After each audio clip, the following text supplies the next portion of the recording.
এখন কিছু উচ্ছৃঙ্খল ছেলেরা আমাদের কর্মীদের উপর আক্রমণ করছে, প্রশাসন নীরব। এখানে আইন শৃঙ্খলা বাহিনী এবং যারা নির্বাচনের দায়িত্বে ছিল তারা একতরফাভাবে কাজ করেছে। বিভিন্ন জায়গায় আমাদের এজেন্টদেরকে 4:30টার পরে বের করে দিয়েছে। চট্টগ্রাম 14 নির্বাচনী এলাকার ভাই ও বোনেরা, আমাদের ছেলে মেয়েরা, আসসালামু আলাইকুম ওয়া রাহমাতুল্লাহি ওয়া বারাকাতুহু। গতকাল 12ই ফেব্রুয়ারি নির্বাচন হয়েছে। আপনারা স্বতঃস্ফূর্তভাবে বিভিন্ন জায়গায় অংশগ্রহণ করেছেন। তবে আমরা লক্ষ্য করেছি 4টার পরের থেকে বিভিন্ন জায়গায় কারচুপি হয়েছে, বিশেষ করে 3টে জায়গায়: হাশিমপুর তরুণ সংঘ স্কুল, হাশিমপুর বড়পাড়া সরকারি primary school, Dohazari Abdur Rahman high স্কুলে 4:30টার পরে অপরিচিত কয়েক শত লোক প্রবেশ করে তারা জোরপূর্বক, হয়তো ওখানে যারা প্রিসাইডিং পুলিং ছিল তাদের সাথে পূর্ব পরিকল্পিত ছিল এভাবে কাজ করার জন্য, তারা অনেকগুলি ব্যালট পেপার সেখানে ঢুকিয়ে দিয়েছে। এছাড়াও আইন শৃঙ্খলা বাহিনী যারাই ছিল 2:30টার পরের থেকে 3টার পরের থেকে আমাদের যারা নেতাকর্মীরা কেন্দ্রের বাইরে ডিউটিরত ছিল তাদেরকে পিটিয়ে বের করে দিয়েছে।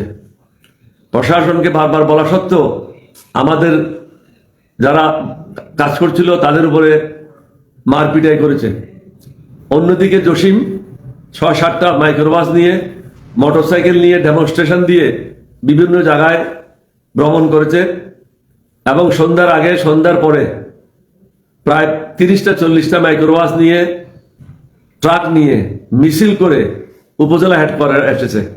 এখানে আর্মি ক্যাম্প ছিল, পুলিশের ক্যাম্প ছিল, পুলিশের থানা ছিল, প্রশাসন ছিল, তাকে বারণ করে নাই। তারা উপজেলা হেডকোয়ার্টারে এসে তছনছ করেছে। আমার কর্মীদেরকে আমি অনেক কষ্ট করে সুশৃঙ্খল রাখার চেষ্টা করেছি। এখানে আইন শৃঙ্খলা বাহিনী এবং যারা নির্বাচনের দায়িত্বে ছিল তারা একতরফাভাবে কাজ করেছে। বিভিন্ন জায়গায় আমাদের এজেন্টদেরকে 4:30টার পরে বের করে দিয়েছে। এছাড়াও ওমর ফারুকের প্রায় 4,500 ভোট বাতিল বলে গণ্য করেছে। আমাদের এজেন্টরা যখন এটা চ্যালেঞ্জ করেছে, তাদেরকে বাতিলগুলি কেন করা হলো, কিভাবে করা হলো, এগুলি দেখানো হয় নাই।